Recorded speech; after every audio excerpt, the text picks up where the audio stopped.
So I think with these succulents, the photographer has done pretty well, really, getting a nice and close, very compact, tightly framed image. Some lovely patterns in the succulents there. We go straight into the centre of each one, and I like the touch of red, just the way it harmonises with the reds, oranges of the broken pot there.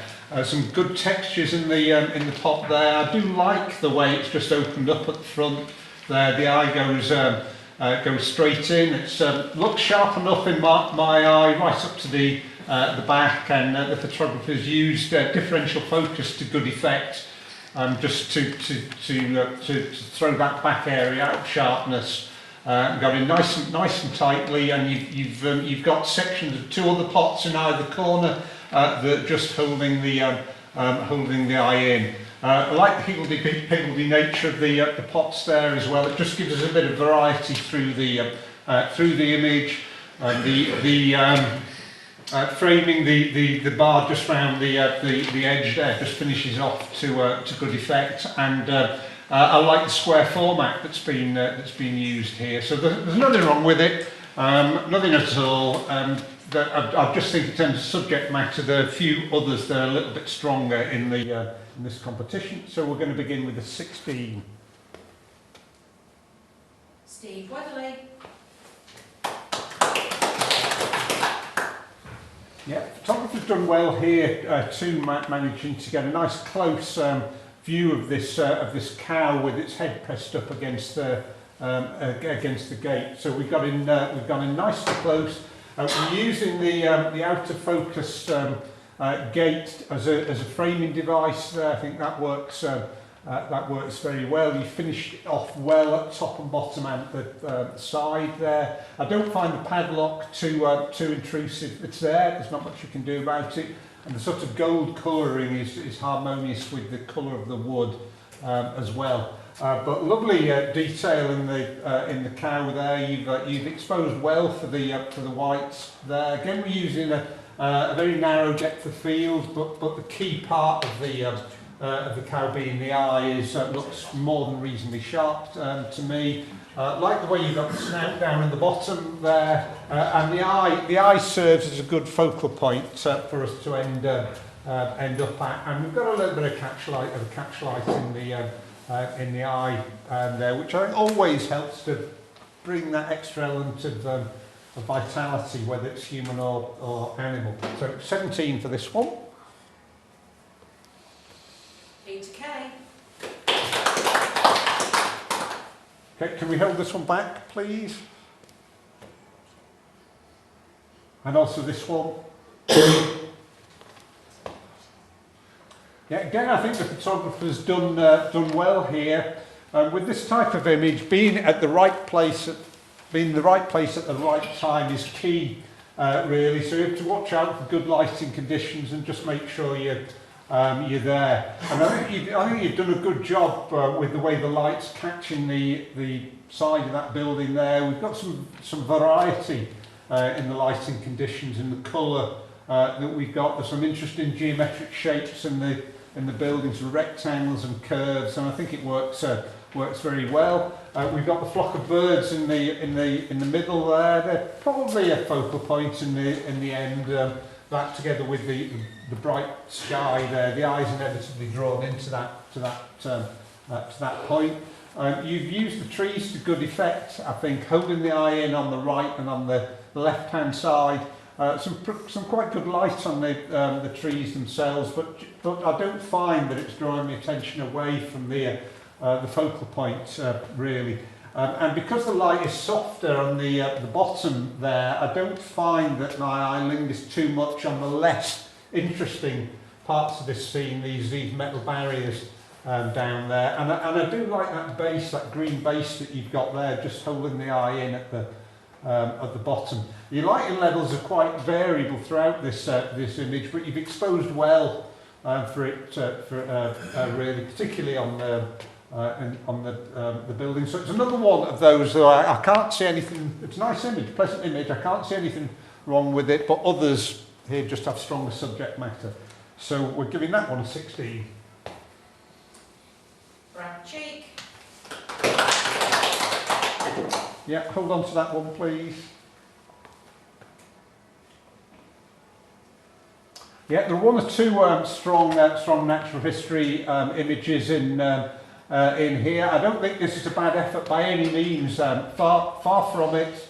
We've got plain blue sky, and we've caught the bird nice and sharp, particularly the head, but also the wings. It's more than acceptably sharp to my eye. Like the arrangement in the frame, the translucency of the tail works very well. The eye is drawn up to the viewer's eye, up to the eye of the bird. Some beautiful detail in the underneath of those wings. It's quite strongly positioned in the frame as well, with plenty of space on the right-hand side, giving the feeling of space for it to fly into, and that's just very pleasing aesthetically, really.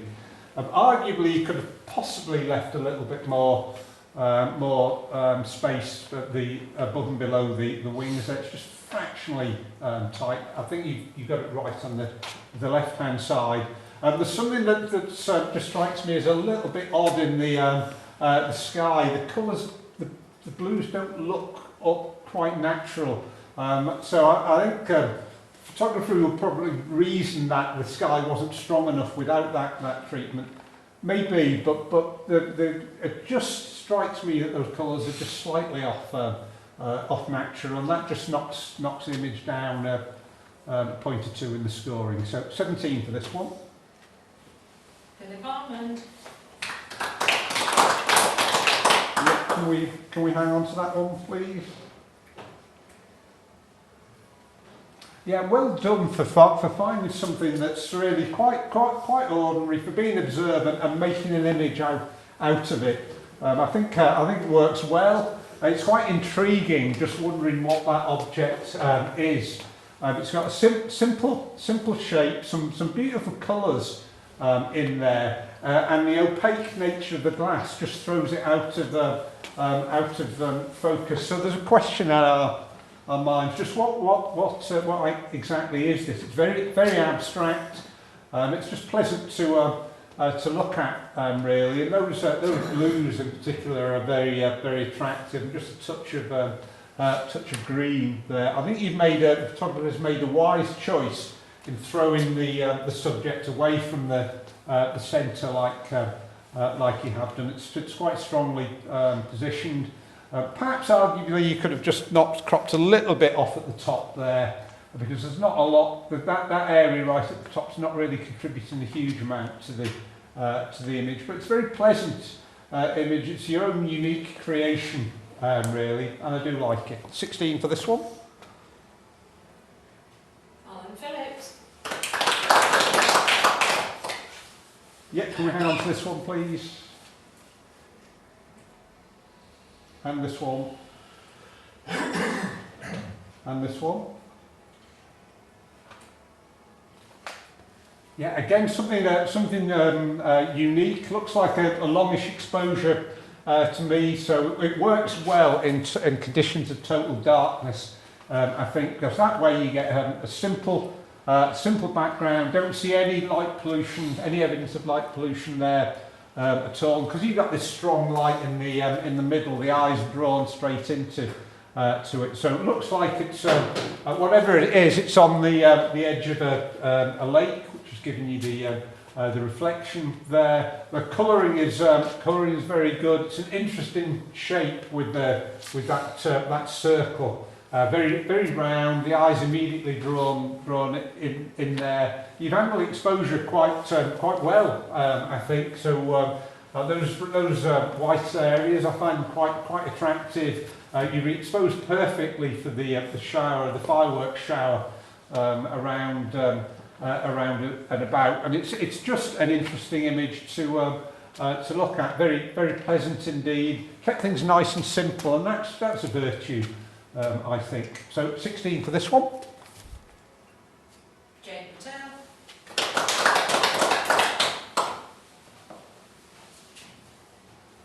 Yeah, Highland cow. Again, some very pleasant lighting on the cow here. I like the way you've used these two trees, and also the the twigs at the bottom as a framing device. So you kept all of them right out of the way of the head, the face of this beast. So well done for that, getting in nice and close. Very warm picture, very pleasant lighting. Love the catch light in the left eye as we look at it there. You really have handled the exposure and the lighting conditions to good effect. I think it's spot on. We've got no burnout in the lighter areas, and yet we can see detail in the darker areas at the same time. You've managed the background very well, so differential focus, a little bit of variety in the background, perhaps a little bit of grey in there, but no problem at all as far as I'm concerned. And I love those horns on the head as well. It's quite a majestic animal. I'm looking straight at the photographer as well. So all in all, 17 for this one. Paul Calvert. Yeah, we'll hang on to this one. Yeah, we've got a few of these dead flower shots, all to a similarly good standard, I think. This one's got a lovely lead in. What better place to have a lead in than right in the corner like that? So we've got a hint of a leaf, and the curvature of the stem is just very pretty to look at. Leading us up to the flower. It's been very well lit here, so we can hardly see anything of the background, and yet the lighting is strong on the flower. That way you keep things nice and simple. You avoid any distractions in the background, and you really project that flower head forward in the frame. There's some very attractive colours there, shapes in the flower head as well. Again, it's one of those that there's nothing wrong with it at all. I couldn't really recommend any improvements you need to make, but it doesn't quite make it to the final set. So 17 for this one. Colin Rogers. Yeah, quite similar comments to this one here. This one's got many of the same virtues that the first one you've got some beautiful colours, blues and purples in there that are very dynamic. They really draw the attention immediately, and it's definitely a flower head that's known better days, but it works fine photographically. Again, strong lighting on the flower, particularly on the petals. Again, we've got the virtue of the subdued background, keeping things simple, making the flower stand out. Here you've left enough space at the bottom, well, both top and bottom, and at the side, so it doesn't feel in any way that it's cramped in the frame. So that one gets a 17 also. Colin Rogers. Yeah, two things that I think always I look for first when looking at any kind of portraiture. One is the strength of expression in the subject's face and eyes, and the second one is the lighting. Two obvious factors. Wouldn't say one's more important than the other, but taken together, they're the things that really can make a portrait. And I think the lighting here is pretty strong. It's strongest on the face, and that way you draw the viewer's attention into the face rather than looking elsewhere. So that works great. We've got catch lights in the eyes, which are always, I think, add something. Just that element of life, of vitality to the portrait. We've got it fairly low here, which I think works well. So the character's pretty strong and imposing, and she's got some expression, some feeling, some thought in the faces as well, rather than just sitting there plainly. We're operating fairly late in the day here, so we've got pleasant sky, pleasant background. This structure here on the right-hand side, it's subdued, it's out of focus. I'm not finding that the attention's been unduly drawn to that area, really. So all in all, I think this is a pretty good portrait, and that one gets 17. Andy Foreman. Yeah, the third in our set of faded flowers. Again, this has got similar merits to the other one. Okay, so three slip here, very much faded, and that gives us a variety of coloration, which I think works well. You've exposed it okay, so we're maybe losing a little bit of detail in the brightest areas, but for the most part it's okay. Again, you've got a subdued dark background that's really bringing those rose heads forward. Perhaps for my liking, there's just a little bit too much leafage in there. Could you have cropped that out, or maybe taken some of the leaves away, because it is brightly lit as well. It's a strong colour, and I'm finding the attention's a little bit divided between the three flowers and those leaves. So this one not quite as strong as the first two of this type that we saw, and it gets a 16. Alison Townley. Yeah, this one certainly got some emotional appeal. The vulnerability of the monkey is shown to us very well here. It really does look. It appeals to the emotions, and that was one of my key factors. The photographer's got in nice and close here. Well, I think, to my eye at least, was sharp enough in the face, which is the most important part. We've got a little bit of the surrounding part of the body, which I think is okay. So in terms of exposure and sharpness, the monkey itself is fine. I don't think the background's quite as good here. There are some strong shapes with these grasses, and more significantly, some very bright areas there. So I think to really succeed with an image such as this, you need to find some way of subduing that background even further. If you've got no separation, I realise it's difficult. Perhaps here, had you been able to just get in closer and make more of the face and eliminate some more of that background, that might have helped. But anyhow, it does have that emotional impact that I think is one attribute. All in all, 16 for this one. Sprattling. Yeah, so another of our floral shots, a different approach here. So red against blue really stands out. They go together pretty well pictorially, I think. So let's look at the poppy head first. Some delightful detail in there. We've chosen to include these two seed heads, which is okay, but you've got something simpler without them. I'm not complaining too much, really. The flower itself is very interesting, very vivid, saturated red there. So you've lit it and exposed it pretty well. I think your background does suit well here, because as we can see, we've got the cyan, bluish colour that really makes that poppy stand out. But you've got enough variety in that background so that whilst it's not a distraction, there is some variety, as I say, and it prevents us getting too bored with that background. So I think a good choice. Positioning of the poppy is good. Also, 17 for this one. Alison Townley. Yeah, we'll hang on to this one, please. I think you've done pretty well here. Your positioning is good. We've got some lovely lighting on the statue here.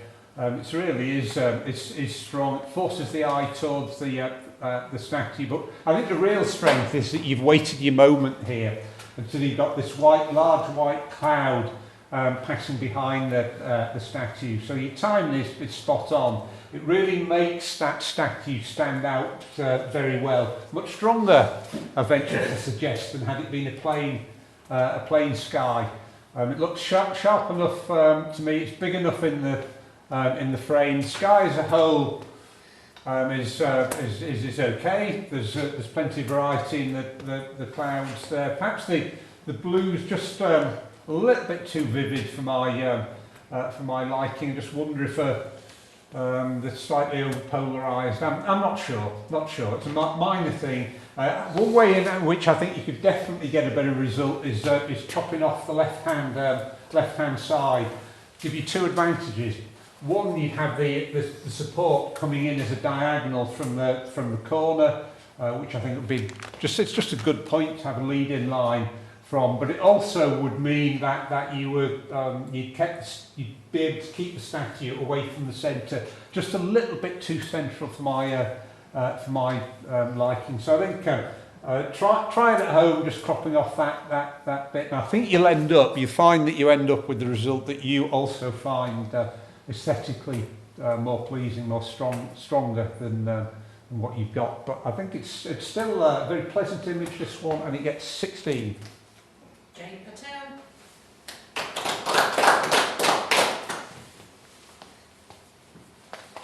Yeah, didn't get on my walk around Lancaster. I didn't get to the Ashton Memorial this evening, but I like this when I looked at it at home, and I like it now too. You've got some very warm and pleasant lighting picking out this tower. Being there in the right conditions, that makes such a difference. So you've got a very pleasant sky indeed. You're positioning the memorial, the tower, in a strong place in the image frame as well, and you're managing to avoid this tree line being too intrusive. It's fine as it is, nice and crisp and sharp as well. So right up to the weather vane on the top there, very strongly positioned, as I say, in the frame. You have just about the right amount of space up at the top there. I think the border works quite well also. And you get a fairly level tree line, fairly level, which I think really helps to make the building stand out. There are no other points, possible focal points, competing for the viewer's attention. 17 for this one. Ken McGrath.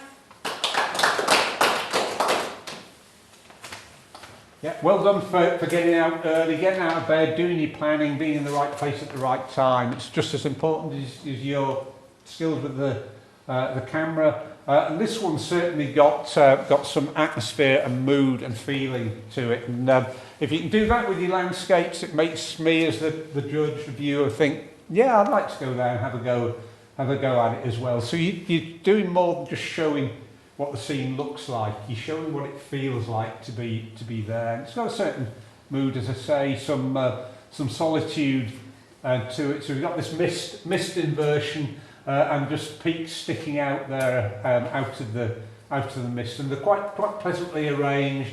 Some very subtle muted colours in the sky as well, which I think works to good effect. I think you've just about left things right up at the top there. We certainly don't want any more sky than this. So the horizon line is fairly central, but because it's got a bit of slope to it, it doesn't feel as though it's splitting the image in two. It does ask me the question: do you really need a focal point, particularly in a landscape? And I always think, well, yeah, it's never going to harm you, the picture having a focal point. It's less necessary if the image is strong enough to hold your attention for a long time without that focal point. I think this one's not quite strong enough for that. You can't manufacture a focal point as well, of course. I do understand that, and I don't really. Certainly, I think this one could benefit if you had something stronger just up at the back there. But pretty good effort all the same, and it gets 17.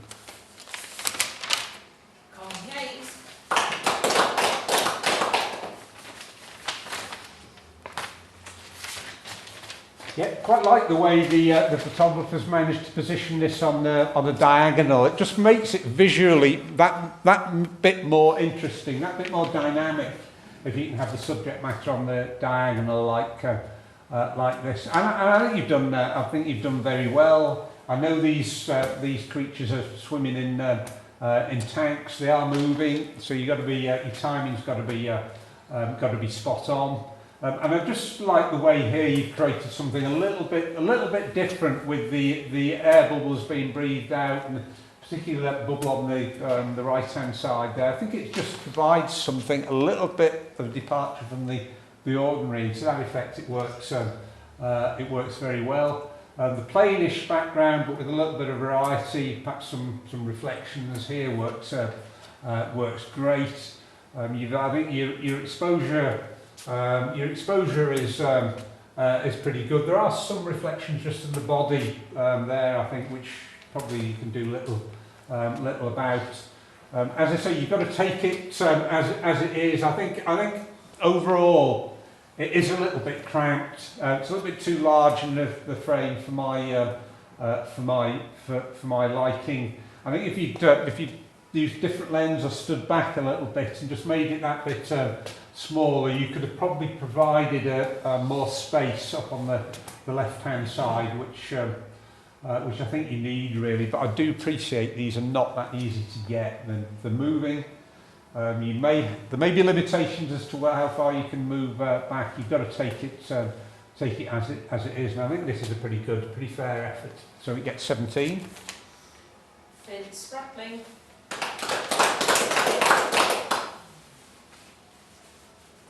Yeah, so studio shot. I think it meets my two criteria really. The lighting is pretty good. It's strong on the face. It's very even. It's complementary to the subject.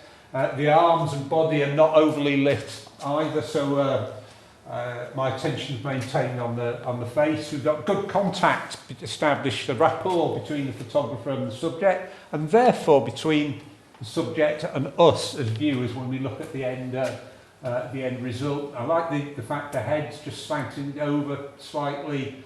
You've positioned the hands well out of the way of the face. The cut-off point is good. The clothing's complementary to the subject. So the overall colour scheme that you've got here is good. Catch lights in the eyes. Head just tipped away from the horizontal. And I think your background is good as well. I think it's growing on me a little bit. I think we'll hold on to this one, please, Alan. Yeah, obviously a completely different piece of portraiture here. So we've got an actor in this scene, and I love the rather suspicious expression that the character actor's got here. I always say to photographers, you've got to work these characters to good effect to get the best possible result, and you've made a pretty good effort at it here. So quite strong lighting on the face. It's just a fraction uneven. So perhaps I think on the right hand side of the face as we look at it, it's fine. Just slightly overdone on the left, and that hand is definitely a bright area there on that hand beneath the chin. So I think the lighting's not bad, but not absolutely spot on. Do like the way you finished it off with the bag. Down at the bottom here, and the background is pretty good as well. Subdued. There are no distractions there. Brings the lady forward in the frame. All in all, 17 for this one. Pete Kay.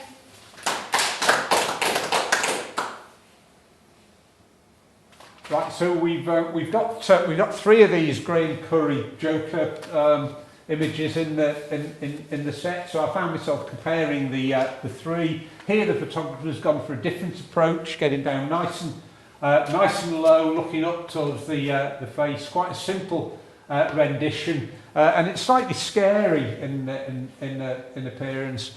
This guy is he's a consummate character actor, so he's good at posing, and he certainly does look a frightening subject, especially that right eye, and the fact that his left eye is invisible, it's subdued. I think that works okay, and the lighting is strongest on the face, which naturally draws our attention up there. So I think well done for trying a different approach. You've got in nice and low to make to create that feeling in the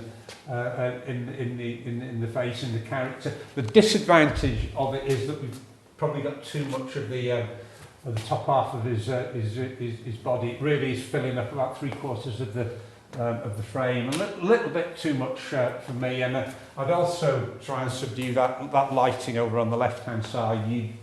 As a general rule, avoid eye-catching highlights at the perimeter of these images. It just draws the eye away from the main part of the subject. So 16 for this one.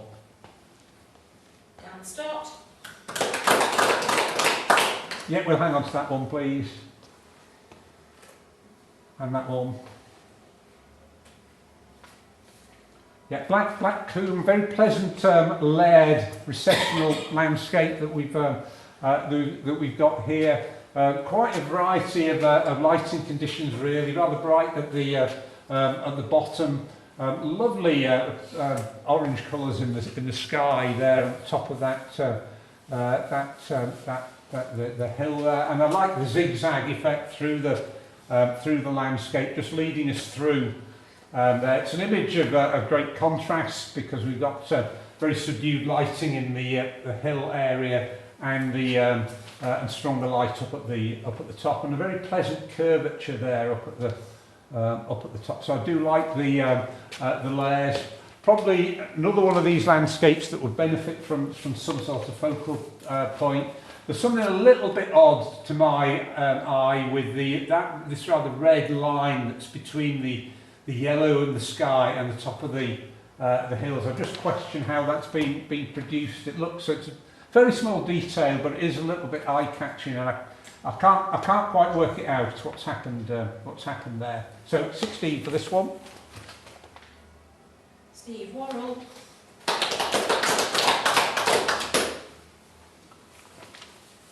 Yeah, I rather like this. So it's semi silhouette really. We can just see a little bit of detail in the face, bit of expression there. Love the translucency of the garment that she's got around her shoulders there. In this case, I'm not normally a fan of very bright backgrounds with portraiture, but given that you've gone for a semi silhouette effect, I think that works quite well. It makes the body stand out. So nice and sharp. Not quite sure what's going on here at the bottom there. It's a little bit eye-catching. So I think it's a case of the lighting almost spot on, but there's just something a little bit out there. So this one gets a 16. Mandy Foreman. Yep, we'll hang on to Hilly Balls, please. And to Art Lily. Yep, seen quite a few of these around the clubs. Popular subject matter with the bee on the flower there. We've got to remember in analysing this that this bee is actually a good deal smaller than in real life than what we've got here. So you've done very well in terms of keeping it sharp enough. Certainly the head and the legs of that bee. You position it well in the frame, I think. An interesting flower, some lighter colours there that are really making that bee stand out.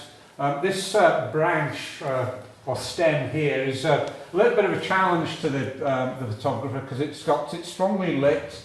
It's got a very light colouring to it. I think you've handled it probably as well as anyone could reasonably expect. We certainly want to see it out of focus if we can, so the attention's gone straight to the bee.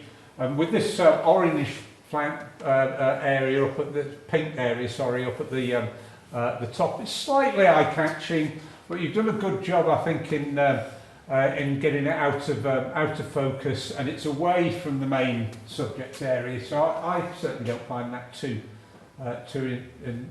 intrusive, and I think the square format works very well. I think you finished it off out the bottom in just about the right place. So all in all, I think that's worth a 17. Down start. Yeah, well, hang on to that one, please. And this one. And that one. Yeah, so a very pleasant specimen here. It looks in pristine condition to me. There's some very likeable detail in the flower there. You've got it sharp enough. My eye's drawn to this area there because we've got some strong lines, strong colour in there, and it's nice and crisp and sharp. Your lead-in line is great there. I think you probably do need this extra stem here because it adds a little bit of interest. It provides a supporting role to the main flower head.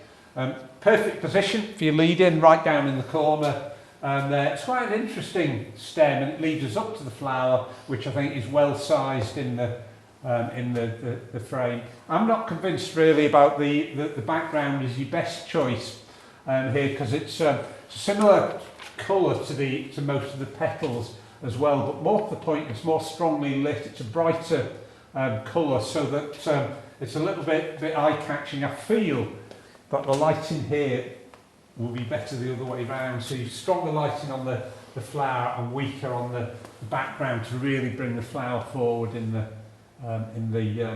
frame. So this one gets 16. Carol Weatherly. Right, I just need to take a drink. Oh, I've got one more anyway, but I'm going to take the drink anyway.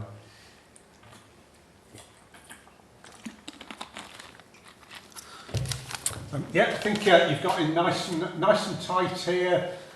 This one's certainly got some emotional impacts, and that is definitely a strength of it. Like the way you've got the two heads pointing in different directions, it just gives a bit of variety to the image. We've got some fairly strong lighting in here, but you have handled the exposure well. So the blacks have rendered okay. Your whites haven't burnt out at all, and we've got it nice and tight, which I think is a wise choice. It simplifies the image. You stopped in a reasonable place down here at the bottom. Made the most of those magnificent horns on the two animals as well. Some quite interesting textures in the background there too. So I think this works extremely well. You've got enough space round and about, so it's tightly framed, but not too tightly, and it's sharp enough to my eye as well. So 17 for this one. Steve Weatherly. Okay. So we shall do the 18s first. Right. Is it possible, Alan, to see them as thumbnails and then I'll pick them out, or titles like that? If you could tell me the numbers, that's easiest. Okay, so the first one is that one, the Viking boat. Yeah, that's in Reykjavik. I've been there myself. I wasn't there in such favourable conditions. It's really very imposing structure. It's a beautiful rendition of the boat, and there's a lot to like about this image. We've got it nice and tight. The base is a curve, which I think is visually very very pleasant. The wet conditions that are prevailing on this particular occasion have allowed you to include the reflections in there, which I think is good. The sort of circular pedestal plinth that it's on is pretty good. The metal of that boat has been rendered very well, so we've got a bit of variation in tone there with the reflections. It's crisp and sharp. We've finished just about the right place up at the top. Looks like you probably got there fairly early in the morning, so we've got an interesting sky and a good background. So we're seeing the boat in its natural environment here, which I think is good. Nice and simple. Some very pleasant lighting on it. I think this has been very well handled, and that one gets an 18. Bill Charmond. Okay, next one is a female blackbird, number 6. Yeah, very pleasant natural history shot. This one, the shape of that blackbird is very good, very eye-catching. It really is just sort of pleasant to look at. Nice and crisp and sharp, some lovely detail in the feathers and some variety in the tones. Highlight in the eye, nice and crisp and sharp. As we all know, good treatment of the background is as important as the main subject in determining the success of images like this. And the background's been very well handled here. There are no distractions in there. The tones are synonymous with harmonious with those of the bird, but it's not plain, so plain that you get bored with the background. Base is excellent. You finish things off well here. It's not too tight in the frame, and you've got more space on the left than on the right, which is the right way round, given the direction which the bird is looking. So that one gets 18. Miss Armstrong. Next one, the kingfisher. Yeah, I love the rendition of the bird here. Again, we've got to remember this is a small bird, so it's magnified many times here. But your positioning is excellent. The bird is sharp. The colours are portrayed very well indeed. Your twig, your branch that's sitting on is okay. It's not too intrusive from a visual point of view. You've got a catchlight in the eye. Your background here, I suggest, is quite challenging. Doesn't look as though you've got that much separation between the bird and the background. So that limits what you've got to work with, and I suspect you've done as well as anyone could reasonably expect there. So the bird does stand out. There are a few highlights close to the bird that are a little bit of a nuisance, but not too bad. I think the main concern here is the positioning in the frame. It just doesn't look as good as it might if it's so central. I think you need to really crop off some of this on the right hand side. I think aesthetically it just looks so much stronger if you could have got that bird further over to the right. But still a good effort, and that one gets 18. Kirsty Railton. Okay, next one, winter walks. Yeah, I'm always on the lookout for images where I think the photographer has been very observant and made the most of perhaps limited circumstances to produce a good image. And the photographer's done that here. And what I found particularly eye-catching was the harmony between the colours of the orange on the backpack and the yellow hat that she's wearing, and the leaves in the background here. They just fit together very well. Your lighting conditions are quite challenging because there's a degree of contrast here, and I think on the hat you've handled them pretty well. On the right hand side they're pretty good, and I do find that bokeh effect on the right hand side quite attractive. There are one or two brighter areas on the path here, particularly on the left-hand side. Well, both really. That I think if you'd just been able to subdue those a bit, it would have strengthened it up even more. But I do like these out of focus at yellow areas and the around and about the subject. So lots to like about this one, and that one gets an 18. Paul Calvert.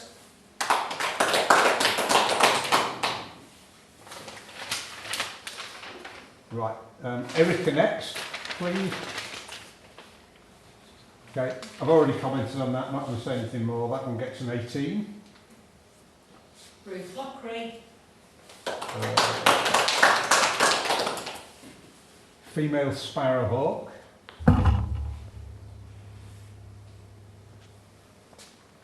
Yeah, there are one or two nature shots that I like even better than this, but I think you've done pretty well here. It's a very handsome bird.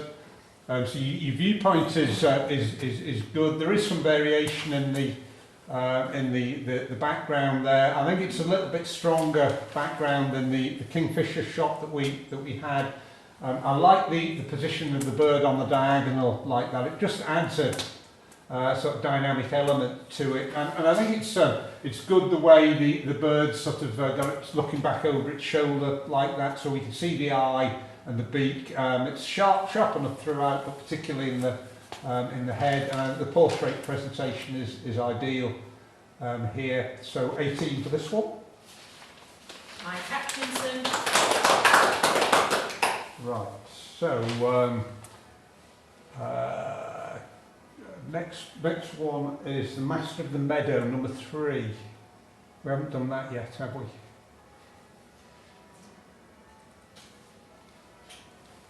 Yeah, again, this is a case of being in the right place at the right time, and I think it's a tried and tested formula that's being used here, but still to good effect. It does work. We've got warm lighting and really making that animal stand out from the background. The pose is great, so we can see plenty of the face. The ears standing up like that work very well.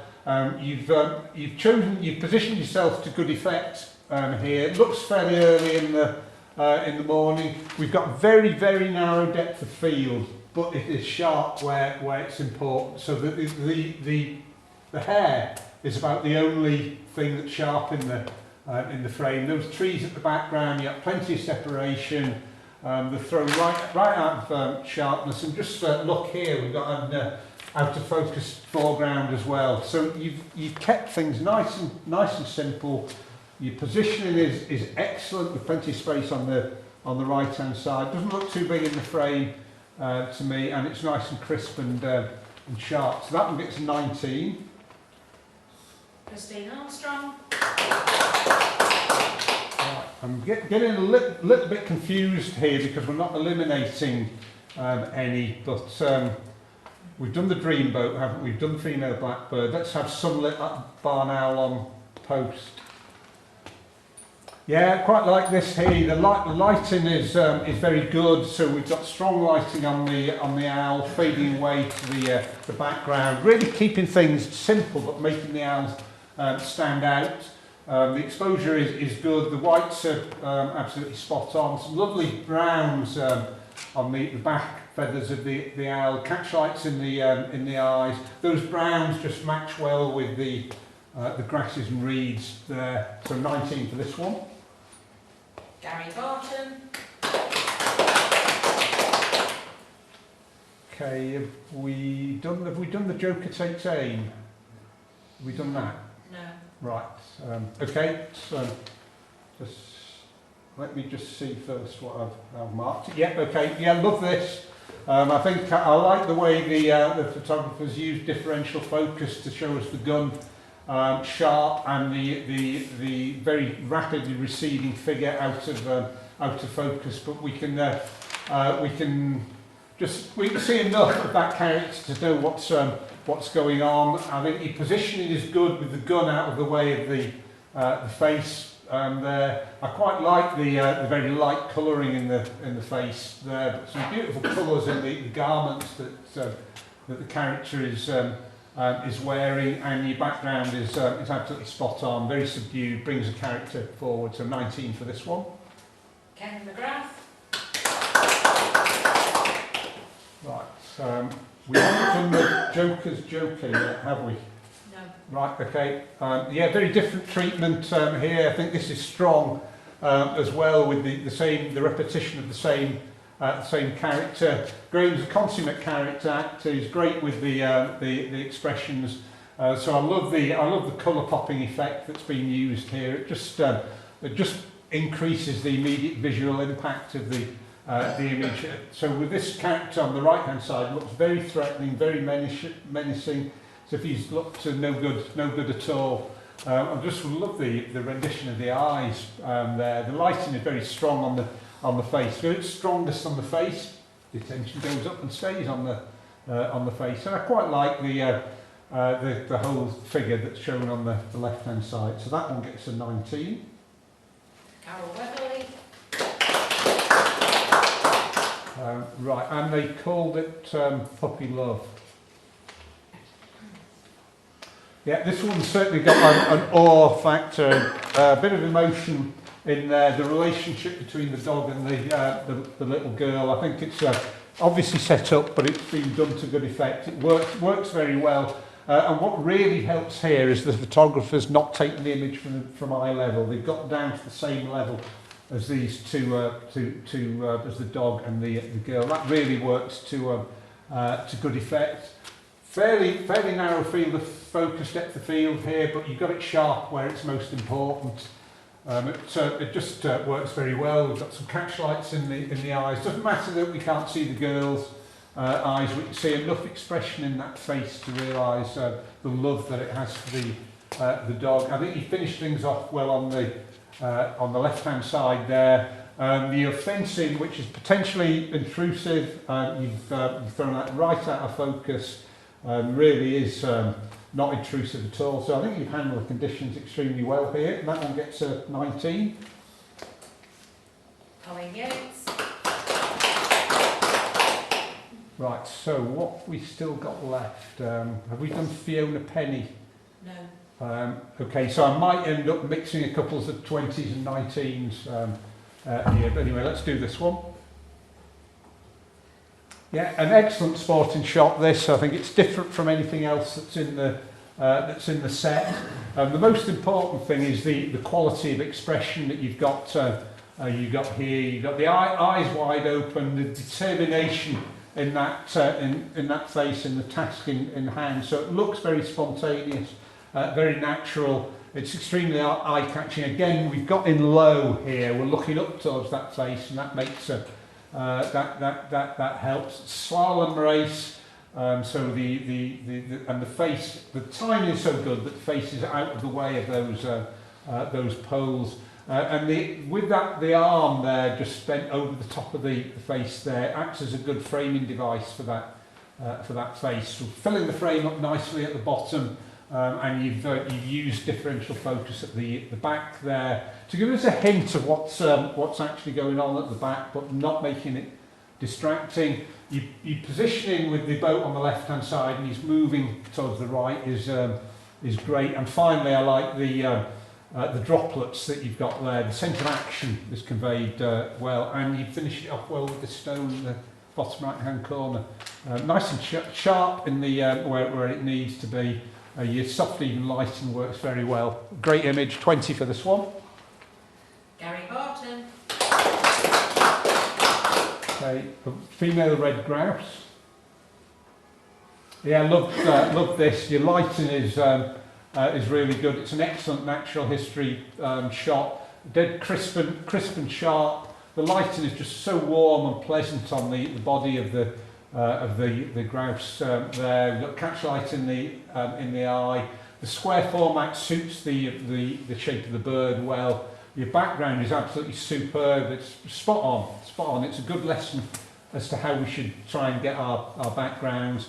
The twigs that it's sitting on, a little bit of a nuisance, a bit of a challenge to handle those. And all I can say is you've avoided the twigs being too intrusive on the body there. You can't really, I think, do much more than you've done here. So I think this is a really, really pleasant image indeed, and that one gets 20. Mike Atkinson. Okay, we haven't done hellebores, I know that. Yeah, very soft, pleasant treatment of the hellebores here. Rather different from the dead flowers that we've seen in some of the other images. I just think the colouring, the simplicity, the condition of those flowers, the really beautiful light green colours of the leaves, like the fact that we've got 2 flowers out and the one in bud. I think there's something just very satisfying about 3, and your textured grey background offsets it all very well, so it really brings the flowers forward. Not sure about the such a wide border as you've got here. I'm neutral about that, but the central composition here somehow works very well. think 20 for that one too. It's really, it looks stronger here than it did at home. Ruth Lockridge. Right, so what have we got left? Have we done Art Lily? No. Right, yeah, another one of these floral shots. I think this one is just a wee bit stronger than the ones we saw earlier. The shape is just very pleasant to look at. It looks in absolutely pristine condition. The variation in the colours there is good. It's nice and sharp. The texture that you've overlaid it with suits quite well. Your colours of the framing there are similar to the yellows that we see present in the petals. It's crisp and sharp.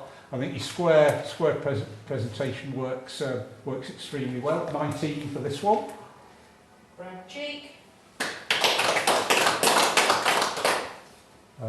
So what have we got? What have we got left? 38 and 39. Right. Okay, Carol. That's fine. So 38.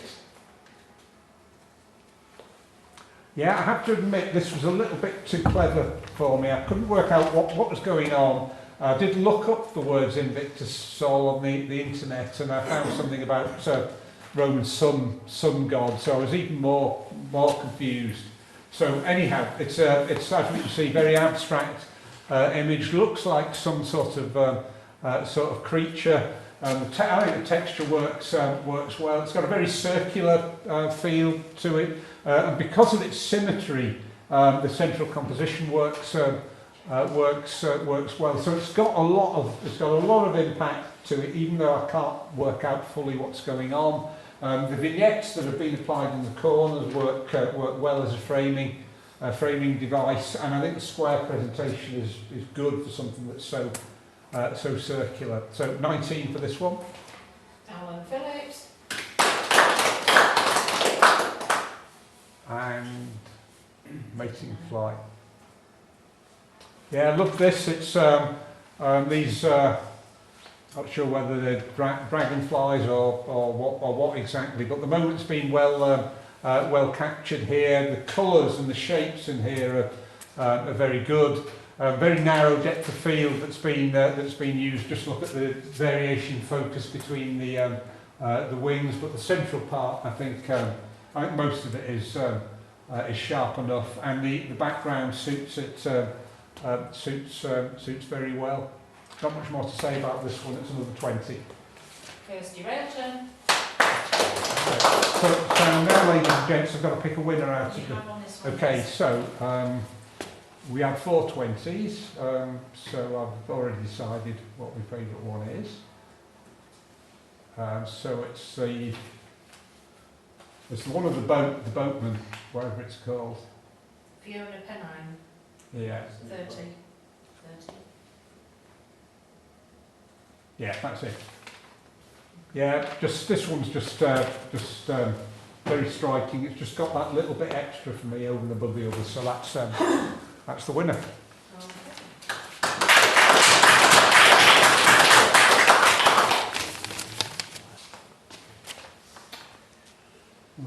Right then, so panning technique looks as though it's been used here. It is a difficult technique to master. It requires a lot of practice to get it right with in terms of the movement of the camera at the right speed and when you press the button. I think you've done this very well, really.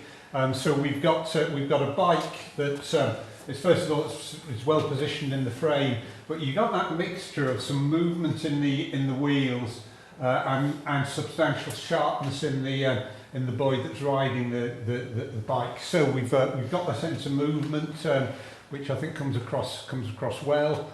Your background got some considerable variation in the lighting there, but I think you've produced quite an effect that's quite pleasing to the eye, with the substantially dark area up behind the child on the left hand side where you don't want the viewer's eye to go, and this patterning on the right hand side is quite plain really, but there's enough interest there just to fill that area up. Your timing is good, so your bike is well positioned in the frame. Like the fact that you've got the child smiling, clearly enjoying the activity and looking towards the photographer. We have got a bit of movement in the feet as well, which I think is good. Wonder how it's possible for him to keep the bike in a straight direction while at the same time he's looking towards the photographer. But no matter, the effect is pretty good. I think the bike's just a little bit big in the frame, a little bit tight for my liking, but I think it's a pretty good effort all the same. And we start with a 17. Paul Calvert.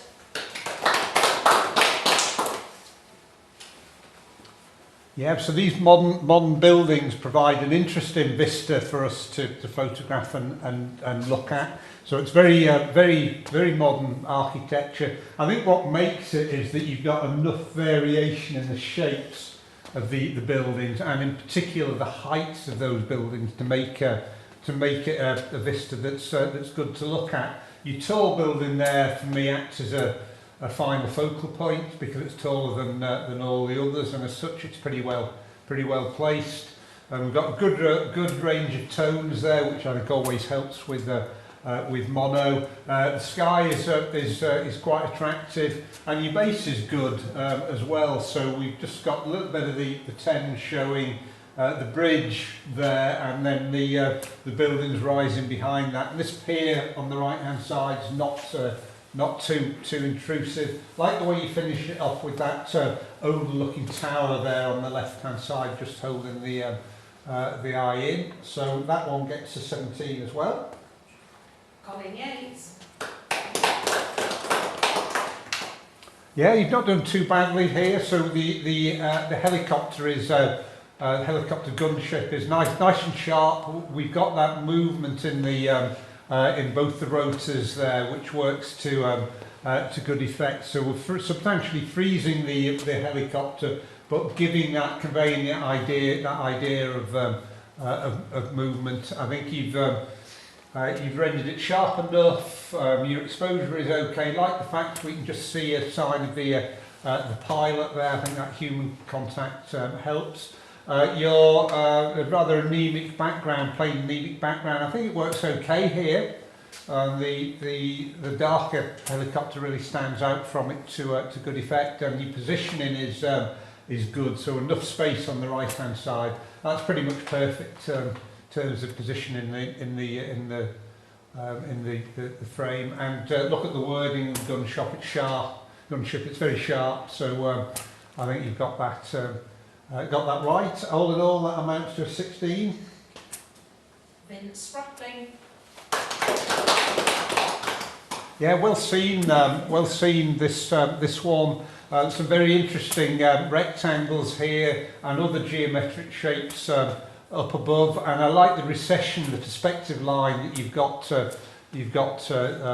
there. Very simple image, but nonetheless quite effective. So the right hand side I think is great. The photographer must have asked themselves, how much of that left hand side should I leave in? And I, as subjective I know, it's almost 50% of the frame that's given over to that, and it's a uniform bright white. And I feel that the interest in this image is over on the right hand side, and for that reason I'd have cut substantially into that. Probably left it maybe a little bit more than we've got the second rectangle. But all the same, I think it's been well seen, well observed, and it gets a 16. Alan Phillips.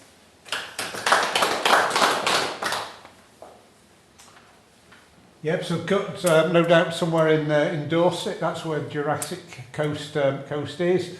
I often encourage landscape photographers. I do it myself. It's one of my main subjects, to get a bit of elevation if you can. If you can do that, you're more likely to be able to convey a sense of scale and depth, and to visually unjumble the elements in the landscape. So taken from the top of the cliffs, quite a good viewpoint really. We've got a good line through there to the back of the frame, and I like the gradual loss of definition there towards the back. It just makes it that bit more interesting. The sky, the clouds coming down onto the top of that landscape, give it a sense of sense of atmosphere really, and some distance in the frame. Looking at the foreground, I think this pathway here helps just create the triangle in the bottom corner, and there's enough variation in there, I think, to merit including what you have included there. Probably one that would benefit from the focal point. I know as well as everyone else, you can't manufacture it if it doesn't exist. I'd summarise that by saying it's a pleasant landscape, reasonably well lit, good variety of tones, and it gets a 16. Philip Armand. Right, can we hang on to that one, please? Okay, another pleasant landscape here in the Peak District. We've got a good array of tones. We've got some elevation, which helps for the reasons I've already specified. I quite like this area of field, wild grasses in the foreground. Here you have got a focal point with that mound on top of the hill there, and it helps that it's dark in tone as well. It helps draw our attention over to it. A nice bit of shadow on the left-hand side. Perhaps losing a little bit of detail here on the right-hand side because there's no natural lighting getting in there, so I'd have been happier if you just brought that back a little bit. But again, it's sharp from front to back, which we generally like with our landscapes, with that feature up on the top there looking sharp to me, and an interesting sky to top things off. 16 for this one. Ken McGrath. Okay, can we hold on to that one, please? Yeah, kept this floral shot, this rose nice and simple. I think it works well in mono with the subdued background. I think it's a wise choice to include these water droplets on the flower. Just add that little bit of feeling to it. So I think good choice. The flower itself's in pretty pristine condition as far as I can see. And it's a very pleasant shapes there. And the stem right out of focus because the lighting is much more subdued in that area. I'm finding the attention is not being drawn unduly over there, but we're concentrating on the flower, and we've positioned it away from the centre, which I think works well, and it looks sharp enough to me throughout as well. So nice shot. There's nothing really wrong with it. Others stronger in the set though. So this one gets a 16. Philip Armand.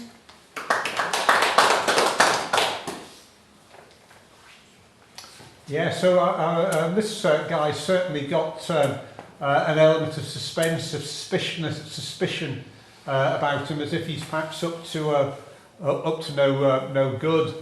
We can just see enough of that face to judge something of his character. Although we can't really see much of the eyes, I don't think that matters. That matters too much here. I like the use of the scissors as well. Your varied lighting conditions have presented a real challenge for you here in terms of getting things right. So I think the face is rendered satisfactorily. The reflections in those goggles not too bad. The hand though is just too bright for my liking because it's so bright and it's right down in the corner. I'm finding I'm large as well, that my eyes just being drawn down to there rather than to the face. And I think a little bit less variation in the lighting there would have probably given you a stronger result. So 16 for that one. Dan Stott. Okay, can we hang on to that one, please? Yeah, a very good viewpoint that's been chosen here. I'd love to have a go at this bridge, but I don't know where to go to render it to best effect, and I suspect this is probably one of the better viewpoints. So as we can see, it's just got visually very interesting shape and structure to it. It's unique, couldn't be anywhere else really, and you managed to keep things sharp enough to my eye. Very good perspective lines. The far bank of the river, there's enough there to tell us something about the characteristic of the land, but there's nothing there that confuses, that unduly draws our attention, and so we really, this is really the story about the bridge. Foreground is pretty good as well, there's enough variation there. And I like the way you've used these three tongues of land that are there to point the eye in towards the bridge. So 17 for that one. Gary Barton, Yeah, can we hand to that one, please? Yeah, so I love the expression on this cow. It really does look absolutely dozy there. So good that you've got its mouth open. I think you've got it nice and close. It's sharp enough. Your lighting levels here are something of a challenge because they are somewhat varied to me, fairly harsh as well. So I think you've done pretty well in those conditions to get the shot that you have. We can just see a little bit of detail in the eye there. These areas of ground, particularly on this side, a little bit bright for my liking, and that's a function of being there when the lighting conditions as they are. Perhaps you could have just burnt those areas back a little bit. And I quite like finally the square format, getting in nice and close. It works satisfactorily. 16 for this one. Colin Yates, Yeah, Solitary Sheep, you've handled this pretty well, really. You've come up with a simple, straightforward rendition of this sheep. Good, excellent background there. Probably you've got it's really down to the separation you've got between the sheep and the background. A few bright spots, areas of bokeh there, but they work okay. There's nothing really to distract there. The sheep looks large enough in the frame to me. It's sharp. I think you've got the exposure right, so we've got plenty of detail in the sheep. No burnout. The soft, even lighting conditions that look as though they're prevailing on this particular day, well suited to the subject, and the grasses are not too intrusive, so your base is okay. This is another one where it'd help if you just the face of the sheep is rather central in the frame, perhaps even to the left side of centre. I'd definitely lop some off on the right hand side there, reposition the sheep, because if you think about it, this area here is not really contributing much to your narrative of the picture of the story that you're trying to tell. 17 for this one. Jay Patel,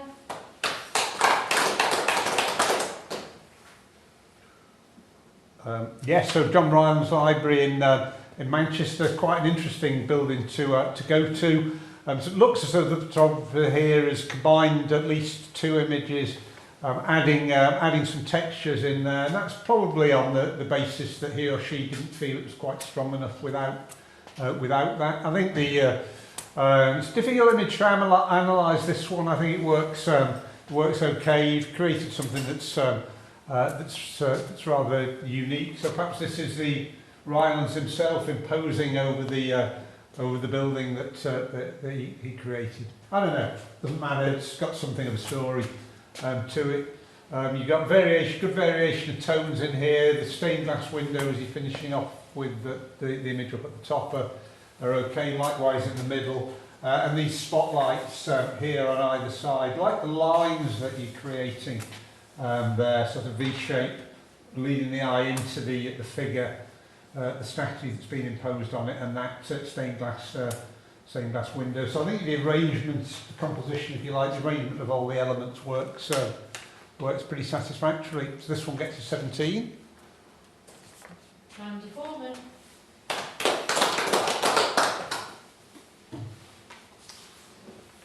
So Grim Tales, another character actor that we've got here. I've seen this figure before. You've worked him, so you've got. He's obviously trying to give the impression he's surprised by something he's read in the book, which is fine. It's certainly got some impact, and he's looking at the photographer, and therefore with us, communicating with us as viewers the end result. His eyes are almost popping out of his head there, so that it fits well with the open mouth and he's pointing at what he's found there. So an interesting story, well lit. So his strongest lighting's on the face and the book there, which are the two things that are most important. Your background, your couch, and your props are fairly well subdued. Works well. 17 for that one. Ruth Lockery. Yeah, Glasgow architecture. I'm going up there in a couple of months myself. Not a city I know well, but famed for its architecture. So this has given me a good taster of what to expect. Good choice of viewpoint here. So the photographer's got a nice and low, shooting up to take these buildings. We've got a strong triangle here and some rectangles there as well, and plenty of variation. It's a good subject for mono rendition. This because we've got the variety of tones, and we've got the clouds in the right hand corner filling the frame up, and it's sharp enough from front to back. So 17 for that one. Carol Weatherly. Yeah, so it's certainly got an Indian feel to it. This one. Just bear with me a sec, ladies and gents.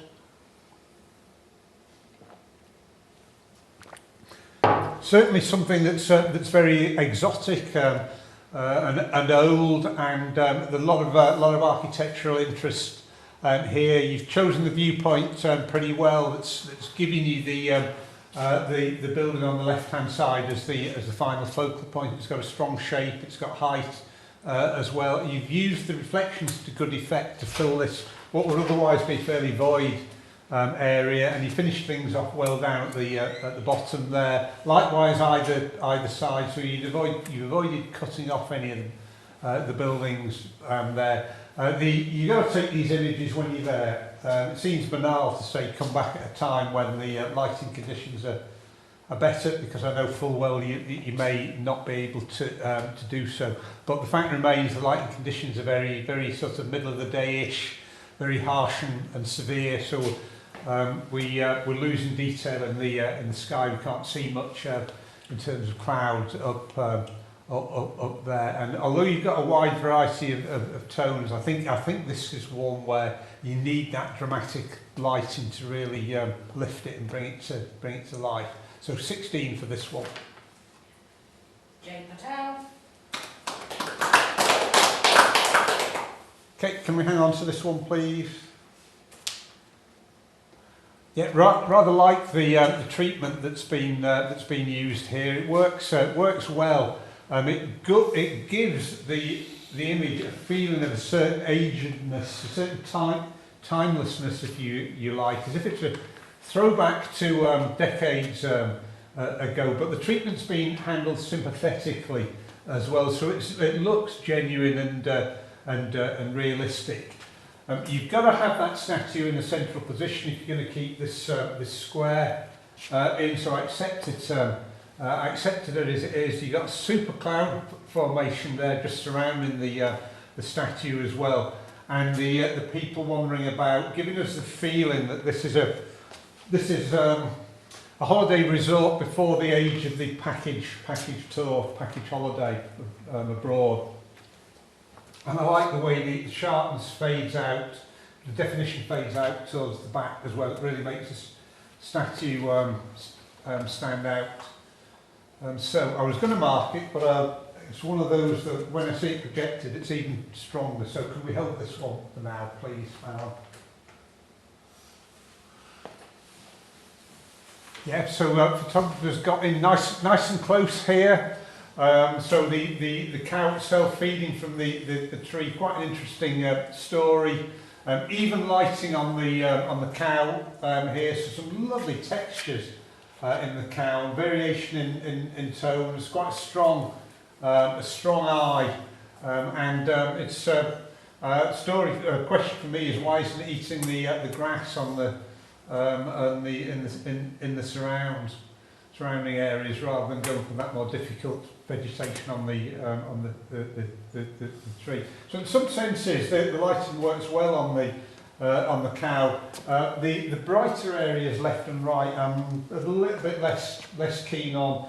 You probably, if the lighting had been the other way around, it would have would have been stronger, but the trees are not going to allow that. So I would do something just to maybe burn back, calm down those areas if you possibly can. Make the cow the feature of the image rather than those at the background. Finally, I like the position in the head and neck on the diagonal there. You handled it, you finished it off well there on the at the top. All in all, 16 for this one. Scrappling. Okay, can we hold that one, please? Yeah, these dewy grasses, very, very attractive to the eye. Getting out early in the morning with the dew droplets on the grasses, but extremely difficult to portray effectively from competition point of view. I think you've done okay here because we got some interesting shapes. The droplets, the round nature of the droplets, the sort of art, the curvature of the reeds working well.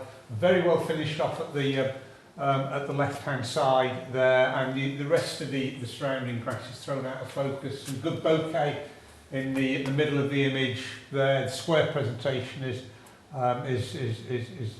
fine. Because there are so many reeds or stems next to each other, it makes it impossible to get a simple image, and I think that's the main challenge that you're up against here. So it's work. I think in the circumstances you've probably got the result as good as you're likely to get, but given those complications, it's so difficult to produce an image that's going to really do well in competition. Still think it's worth 17 though. Townley. Okay, can we hold that one back, please? And that one.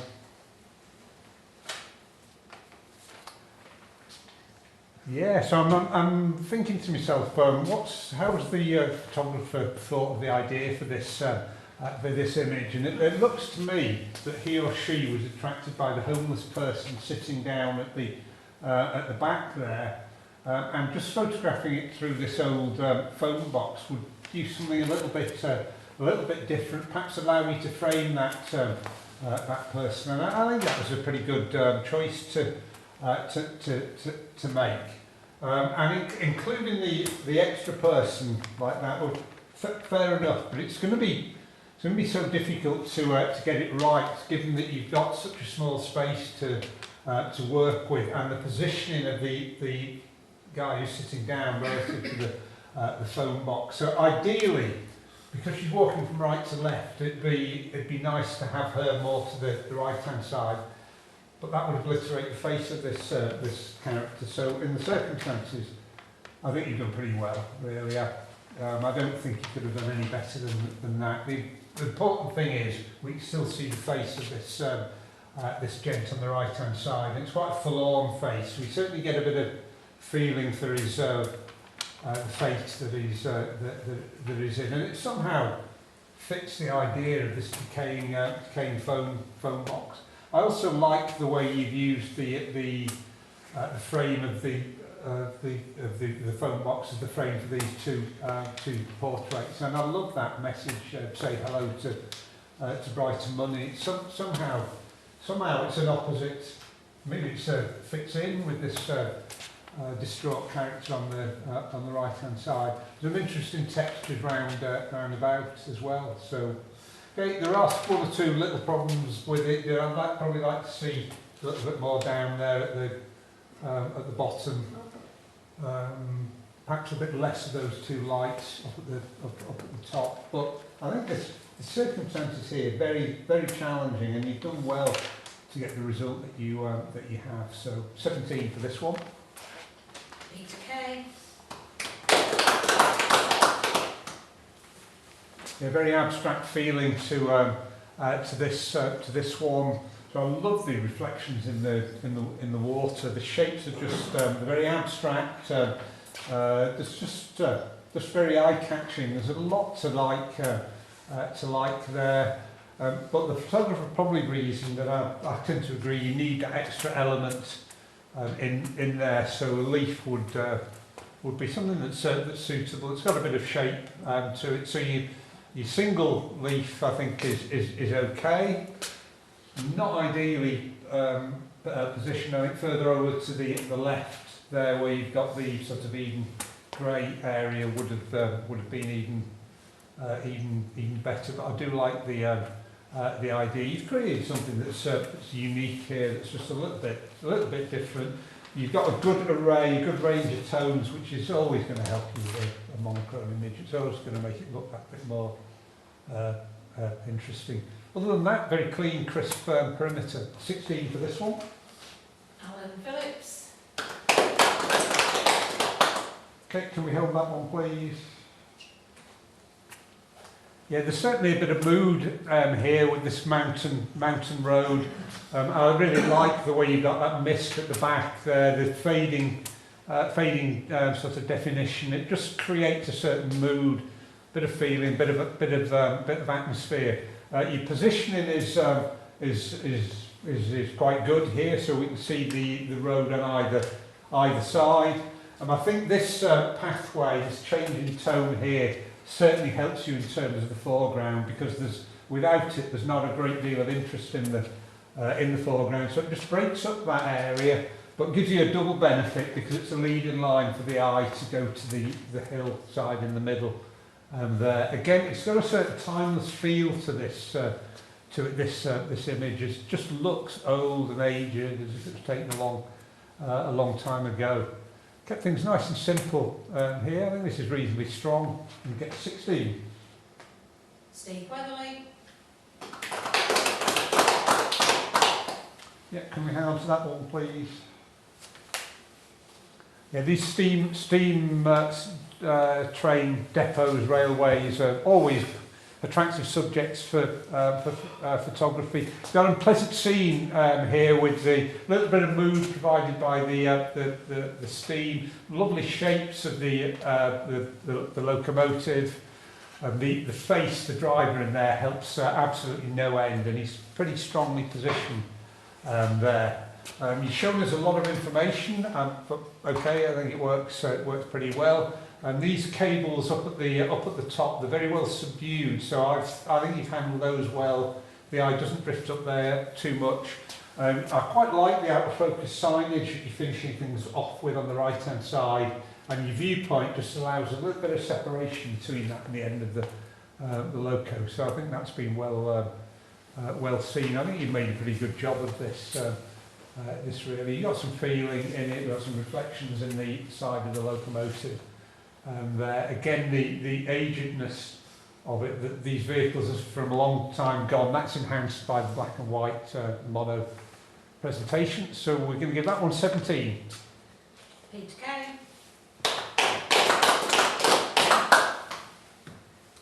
Yep, so in terms of emotion, this one's going to score highly. The vulnerability and cuteness of the squirrel come across very well. You've got I like the lead in from the bottom left there. That works well. Some beautiful detail in the fur of the squirrel, and a good viewpoint shooting across. So you've got separation between the tufts of hair on its head, and looks sharp enough to my eye. Catch light in the eye. Excellent background, helping to keep things nice and simple and add into the impact of the squirrel. So that one gets a 17. Chris Armstrong. Yeah, second of these images. Well done for getting out early in the morning here. So some interesting shapes. No droplets on this occasion. Background is not too bad at all. So we've got an infrared feel to it. This one. I don't think it's quite as strong as the early one. It looks as though lighting conditions are perhaps a little bit harsher, and we've just overdone things in some of these areas that are showing up as white. So I think it's just slightly overexposed, and probably there's not enough clarity in terms of the shapes in there. So I think this scene is very challenging to get anything strong out of, and maybe it's just a matter of finding subject matter that's a little bit stronger, a little bit simpler than this. So that one gets 15. Alison Townley.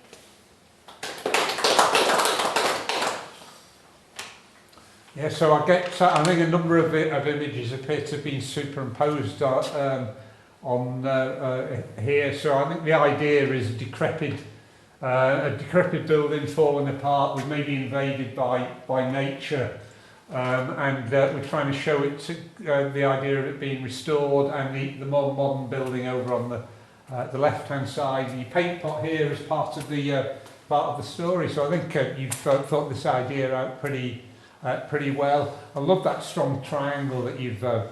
It's not an equilateral triangle by any means, so having the peak up where it is on the top right-hand corner works very well. So strong lines, strong shapes.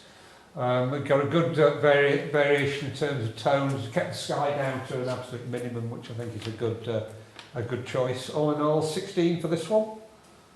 Brad Cheek.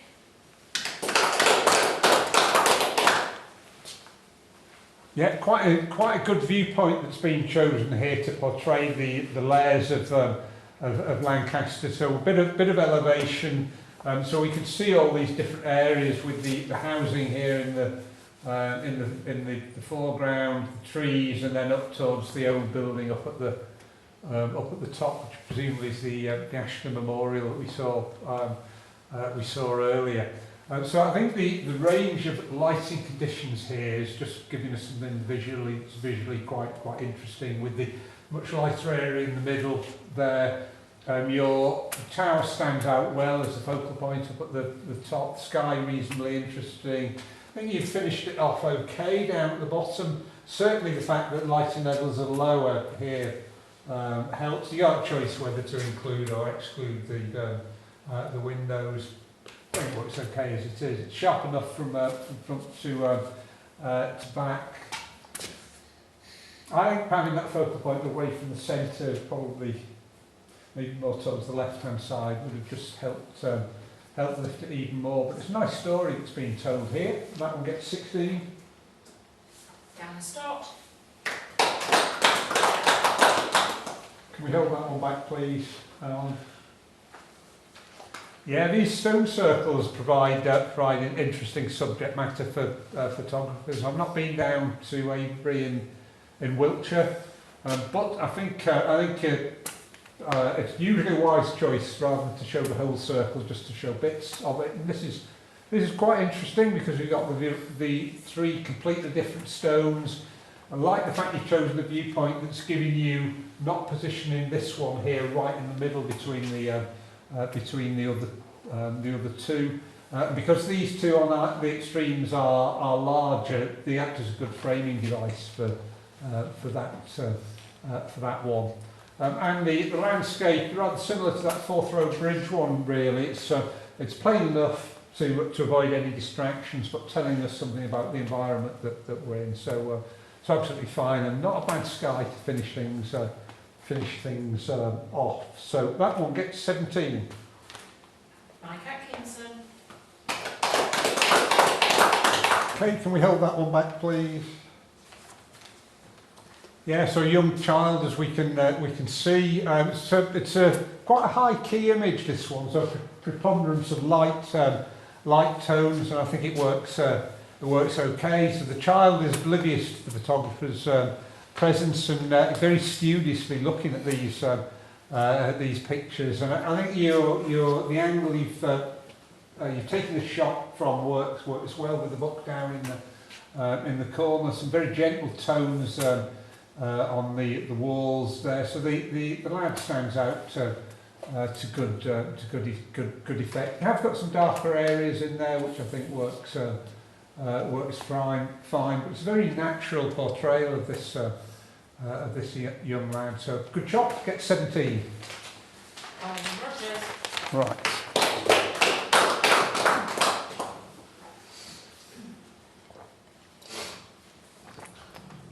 So, can we start with Choco, please, Alan? Yeah, you don't see that many canine shots around the clubs, so well done for producing this. Getting right in the face of the dog here, so it's a handsome head is showing very well. I just love the expression on the face. You've got some catch lights in the eyes that maybe a little strange looking, but it's a lot better than having nothing at all there. So it's really full in the face of the dog. Love the fact that the face is at an angle as well. It looks sharp enough to me. Good range of tones between white and black. The collar's not too intrusive really. Your background is what we can see is strong here. It's not too bright really on the left hand side. I don't find there any distractions there. You've finished it off very well down at the bottom. Perhaps, well, I think the top works okay as well. I think that's fine. So 18 for this one. Steve Weatherly. Next one, don't mess with Pip, please. Yeah, another of these character actors, maybe taken at one of the session days down in Manchester. Don't know, don't care really. But there's no doubt with with his face, the beard, the tattoos, he's a very interesting character to photograph. You've got him nice and sharp, good strong eyes there. The lighting on the faces is really excellent. Dead sharp, so we see those wrinkles in the face. The tattoos are super. The clothing suits very well, as does the background. So it's a very eye-catching piece of portraiture, this one, and that gets 18. Ruth Lockery.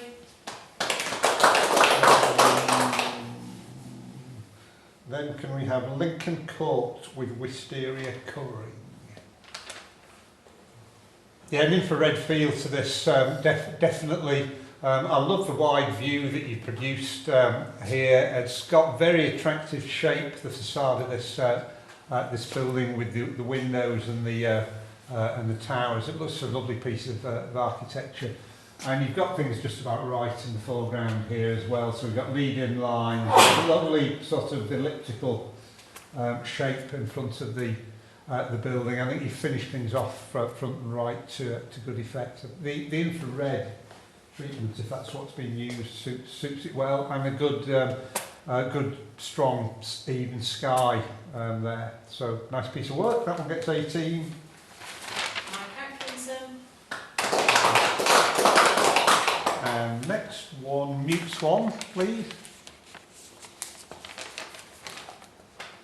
Yeah, I think this is a pretty good effort too. With swans, very attractive bird, but we do see lots of them around the club. So you've got to produce something a little bit out of the ordinary, I think, if you're going to score well. And this is pretty good. Again, we've got it nice and tight. We can see something of the character of the bird. You've handled these whites very well. Loads of detail in the plumage. Good strong eye and beak, and well positioned over towards the left hand side. Love the treatment of the water as well. Looks as though it's a fairly long exposure, but it's quite interesting. But there are no conflicting elements in there drawing us away from the swan, and it's ideally suited to the square presentation as well. So nothing wrong with that at all. That one gets an 18. Chris Armstrong. Peaky Blinder next, please. Yeah, I love the moment here with the guy exhaling smoke from the cigar. I love the angle of the face and the facial expression as well, and the fact one eye is almost hidden by smoke, but we have that sparkle in the other one. An image of contrast, this one. And I think on the right hand side it works very well. For me, the hand a fraction too bright, and I'm certainly not sure about that strongly lit area on the left hand side. Can't quite work out what's going on there, but I'd burn that back really. I think having a bit of variation there would suit. But I think you really want to, for best effect, to be using that area to hold the eye in, and I just find the eyes being drawn a little over towards towards that. But in terms of subject matter, excellent. That one gets 18. Ken McGrath. Okay. So I'm going to do the 19s and 20s together. So can we have number 8, the Don and Nook seal pup? Yeah, really like this one at home. It's stood out as one of the strongest in the set, and it still does here. So Don and Nook on the Humber estuary. Then the seals come into the beach to pup, and it tends to be in the winter. You've done well here, getting in close. Love the expression on the face. Again, vulnerability is well portrayed. It's certainly got bangs of emotional impact. This one, but you fill the frame up to good effect.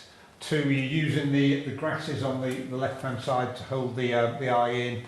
Particular strength is you've got down to the level of this seal, which just makes it stronger in the frame. We have got some detail in the eyes, background right out of focus. Loads to like about this one, so that one's going to get 20. Gary Barton. Right, we haven't done view from Tarn House, have we? No, we haven't. Yeah, good landscape here. I think letterbox presentation is well suited to the subject. Some beautiful light on these peaks. Well, I like the triangular effect of the snow-capped mountain on the left, the plainer mountain on the right-hand side, and the darker shadow one on the bottom left there. It's really strong visual triangle. Great sky with the cloud topping things off, that layer up at the top. In fact, it's a well-layered sky. Plenty of interest in the foreground as well, so it works really well, this one, and that gets 19. Mandy Coleman. We've done Peace Angel. Have we done Tide and... No, we haven't done Peace Angel. Haven't we? Okay, we better have that one then. Yes, I didn't mark it, did I? So that's getting it. I've commented on it. That one is going to get 19. Colin Rogers. Have we done 23? No. Okay. Yep, so long exposure shot, which works well. You need the moving element, which of course is the water here, but you need a strong static element to anchor the image to make a success of this type of shot, and you've got that. So I love the viewpoint that's been chosen here. It looks rather precarious being positioned on this slope here, but all worth it in terms of getting a good image. So the strong diagonal line of rocks works well. I love that breaking wave at the top. We've got a very abstract effect there. So the strength of the sea is conveyed extremely well here. Very strong diagonal from bottom left to top right, and you've honed in right on the action here to simplify the image. Bit of water movement here as the water slides back down this slope, and some variation in that bottom right hand corner, and that's where you I think with this type of shot, shooting across, you're likely to have your biggest problems, but you've handled it well. There's enough detail in there to very well merit including all of that. So 19 for that one. Paul Calvert. We've done 25, 26. Have we done Peaky Blinder? Did we do that one? Yeah.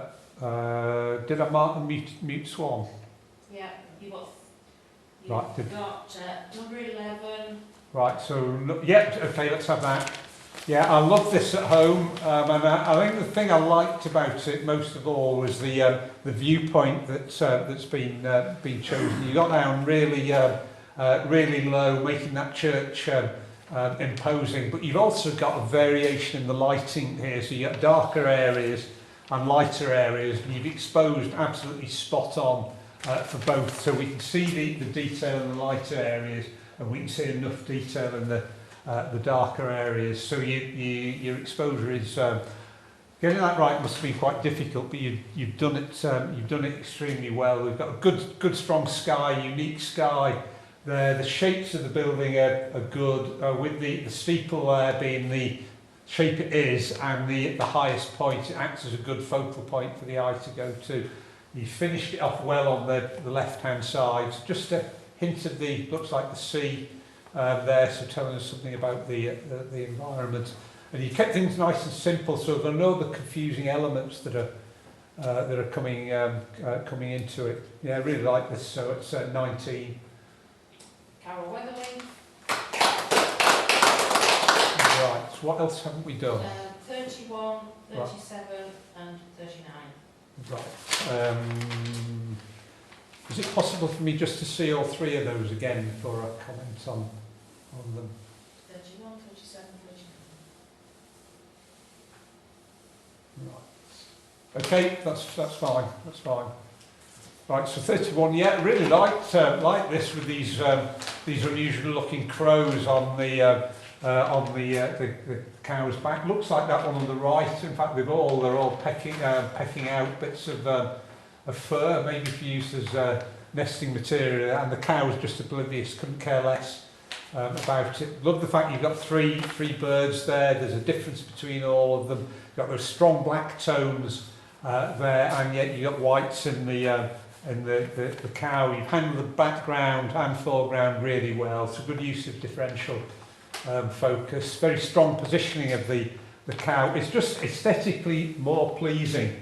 Have it positioned. If it's looking towards the right, you've got more space up to the right than you've got on the left. So that works absolutely admirably. I think it's a really pleasant image, this one, and that one gets 19.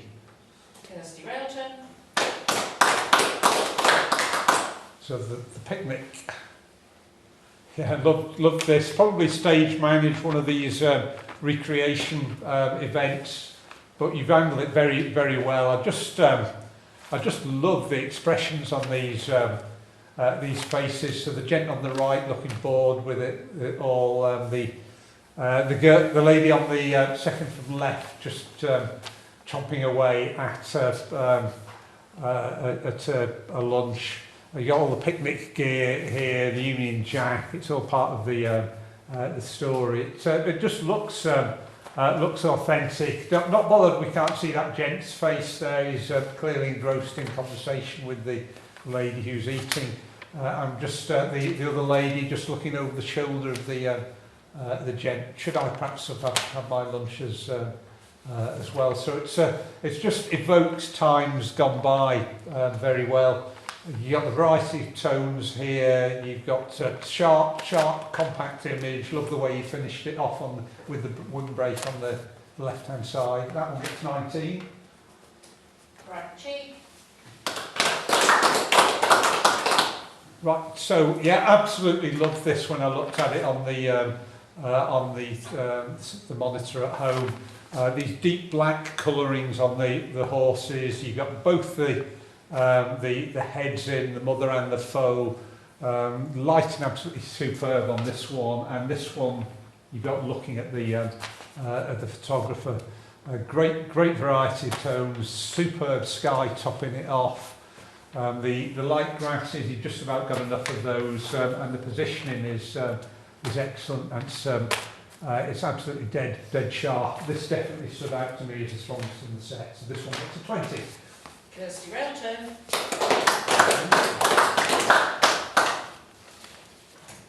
Right.